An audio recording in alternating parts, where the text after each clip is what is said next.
Hello everybody. I want to start this video off with a question actually.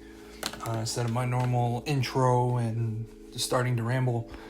But my main question is about style. It gets brought up a lot. I hear it a lot from different artists. Like, what is style? Or I need to find my own style, blah blah blah. And when I start to think about it, I think that it's not necessarily style that people are trying to go for.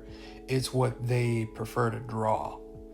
And I'm a big believer in the school of Bruce Lee, and in that I don't believe in style. I think it's better to be like water and kind of fill all the holes, all the rock, the rock wall with little holes in it, and the water crashes on it, and then the water fills all those little holes. I feel like that's what, as artists, we should try to strive for, because when you focus too much on one style, you will pigeonhole yourself.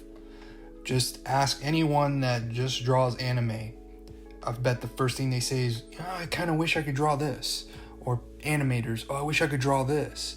And you hear a lot from people who do gallery artwork. They're like, I could have wished I'd done comics, and comic book people is like, I wish I could do gallery work. Ever since I started drawing, I always wanted to be an animator and create comics, but then I realized that it's so much fun just creating whatever I feel like creating. And so I got mesmerized by all the different styles and all the different formats, and so whenever something new popped up, I tried to learn it right away. A good example is right out of high school, I never really delved with digital too much. I was always kind of a pencil and pen kind of guy, and I remember as a graduation gift, my dad got me one of those, the very first Wacom bamboo, I think it was called, or it might have been called something else, but anyways, it was really simple. It was tiny, and it hooked up through USB. And back in the Windows XP days, it was always a driver issue, but I wanted to learn, so I just drilled into myself like, yes, I'm gonna learn this. And I got okay at it, but I never let it like keep me away from digital art. And for a while, I kind of went back to it. It's not until recently that I really started delving more into digital art, but I can say that I tried it. And ever since I went back to college and I got my BFA, I noticed that in college I was kind of having that same thing. I was just like, I don't want to just be the guy that drew Ninja Turtles. I don't want to be the guy that draws sketch cards. I wanted to draw whatever the hell I felt like drawing. And so I learned how to print make. I learned photography. I learned typography, which is boring. But I learned a lot, but not a fan of it. But you do learn a lot about fonts and typefaces and stuff. I did a pottery class. So I kind of just took advantage of the fact that I was in college. So I kind of drowned myself in drawing, or not just drawing, but in art as a whole. And I remember hearing from a lot of the students in the college who were a lot younger than me, because I went back to school late. I started going back to college when I was like 34, 35, so I didn't graduate until I was like 38. So I was in class with like 20-year-olds, 18-year-olds. There was some 25 and even some 30-year-olds, but the generic, number in the class was probably around the 20s. And they would always ask me, is like, I wish I could draw in this style. I wish I could draw in this style. And I always told them, and I till this day, I still do this. If I feel myself getting bored with a style, like I feel like, okay, I might need to step back to get a little bit better, I will pick something completely opposite to that style. So if a good example is, if you draw realistic and that's your niche, then try to draw abstract. If you're a hyper realist, then draw non-objective, get really weird with it, almost like a hippie. And I noticed that when you do that, you start picking up new techniques, and it's not a style. What you're doing is that you're adding stuff to your quiver. So now, instead of having one arrow, you might have two. Instead of two, you might have four. So constantly adding on to your quiver is the biggest benefit of doing art, learning all these different art styles, and even stepping away from art. So if you're just drawing nonstop and you just can't figure it out, pause, go play a video game, crack open a book, just do something to kind of reset and get those creative juices flowing again. And I noticed that for like my final BFA thesis, for art, you have to kind of run your own gallery for the end of the semester. And for all 2 years, I couldn't figure out what I wanted to do. So I kept thinking to myself, like, what is gonna be the focal point of my thesis? And it went from my sophomore year of college, I had one idea. By the end of the sophomore year, I had another idea. The start of junior, I had another idea. But then at the very end of my junior year, I was just like, I kind of have an idea. And it kind of goes back to that last video where I talked about, androids and the kind of the melding of becoming one with computers. And that was my whole thing. But I knew that once I started working on it, I would have to really focus on the female form and getting good at realism. So I spent a lot of time just drawing the female form, doing figure drawing classes, and now I feel so comfortable with the human form that I can kind of draw it from memory. Obviously, there's going to be some glitches when you draw from memory, but I was doing it so much that it just became second nature, so that when it was time to start the BFA program or the BFA thesis, I already had an idea. I knew how many pieces I wanted to do. I knew what I wanted my course to be like, so that was my main goal. And that was a lot of fun, and I think that's only would have worked because of the mindset that I had about, I don't want one style. I want it to be a huge eclectic showing of what I can do. And on top of that, it kind of reinforces the thesis that, we're all becoming one with technology. So why not kind of bring that idea into it? And because technology changes, I had so many different types of art in my show. I had one huge book that I created. I had that out, and it was tactile. You can touch it. I had a digital video playing of my time lapses from my YouTube channel. I had one big piece that people can actually touch. I said, please touch, because a lot of you know that at a art gallery, you can't touch artwork. It's shunned against, but I've always been kind of a rebel in terms of, I don't like people telling me what to do. So I was just like, well, I'm going to do the opposite. You can touch all my artwork. And if it fell apart during the opening, I had glue ready. Luckily, nothing broke. But I was ready to, fix anything if anything broke. And people really enjoyed it. They got to interact with a lot of the pieces. So that's why I say, like, if you're going to go and make it your life, let's say your life's dream is to make comics, before you go into that field, just take a couple months and just work on something completely different.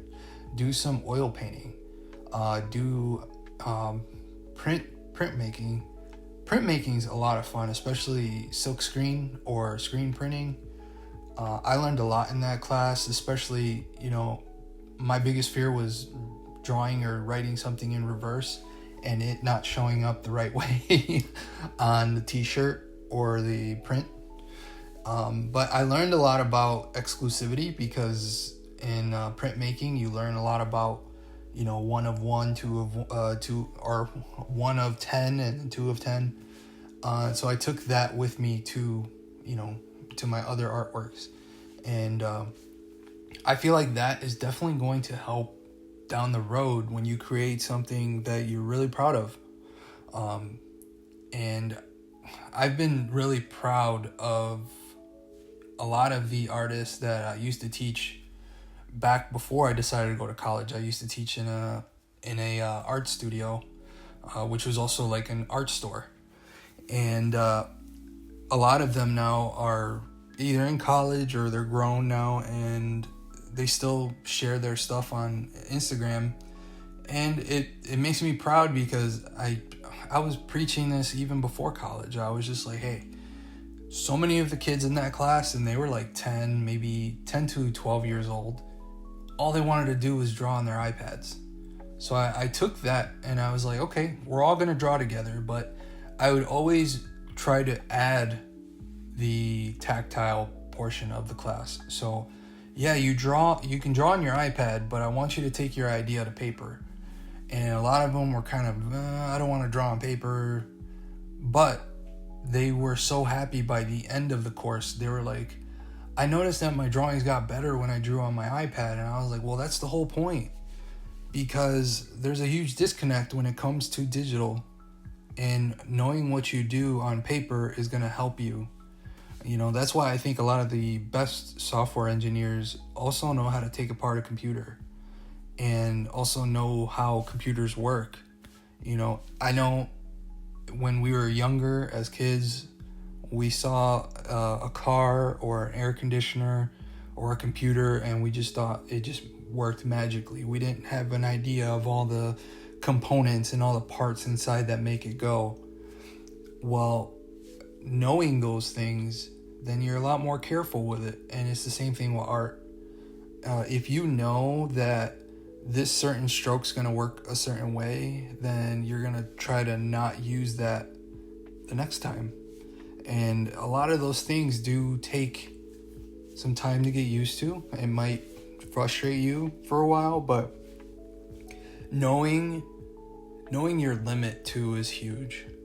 And I think on paper, you know your limit, and then when you go to digital, it's going to be a huge upgrade. Now you set your limit on paper, and now with the iPad or the Wacom tablet, you know that you can go just a little bit more.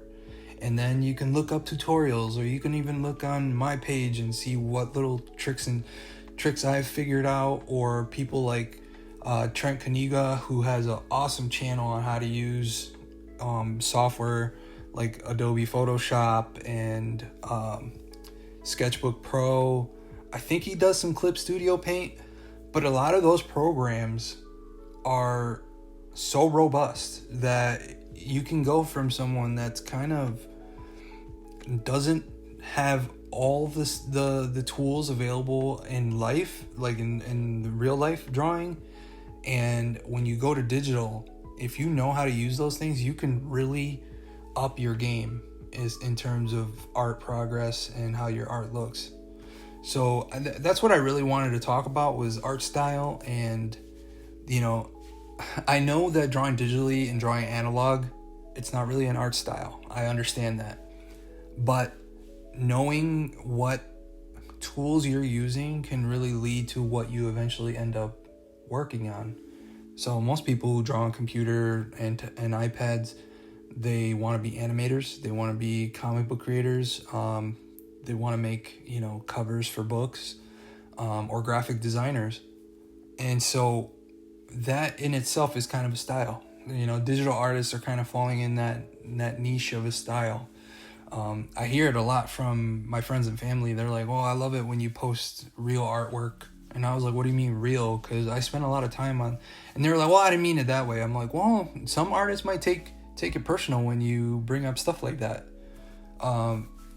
So there's gonna be that audience who just views all digital art as one style, when there's so many different styles within digital art. that it kind of feels kind of crummy to just label it all that as, you know, all that as one style. So having, you know, an idea that style is just a buzzword. Style is one of those dog whistles that people like to throw out there when they're unsure about what they can do. Just think of yourself as an artist. That should be the most important thing. You're an artist. You have the freedom to create anything without hurting anyone, as far as when it comes to like CP and stuff like that. You don't want to create that stuff, but art allows you to create new worlds, new characters, new themes, or even revisiting old themes and creating your own vision for it. And so don't get stuck on style. Think about what you want to make. And if you do get like what they call brain fog and you get stuck on something, like I said, just do the complete opposite. And getting outside to draw is good too, out in public, because you see so many things visually, and it's just nice to pick little things, you know, to look at a leaf and you see kind of the patterns of the leaf. As you can see here in the drawing that I'm showing here, I'm using the reference photo more as just kind of inspiration, and not as much of, yeah, I'm copying it shot for shot. I'm kind of drawing my own little style for this character. But that's pretty much what I wanted to talk about. I appreciate everyone who watches, and don't forget to leave a comment. If you made it this far, leave a little chef in the comments, so I know that you know, listen to the rambling, watch the video, and give a like and subscribe. Hit the little bell. I really appreciate it, and really enjoy all the new viewers. Thank you so much for getting to. We're close to 6,300 subscribers. That's huge, especially since it started back up. It's kind of just been going up and up. So I really appreciate it. Thank you so much for listening to me ramble. Take care, everybody. And as always, don't forget to keep it over 9,000. And do something nice for somebody. Even if it's just a like for somebody. Just thumbs up. All right. Take care, everybody.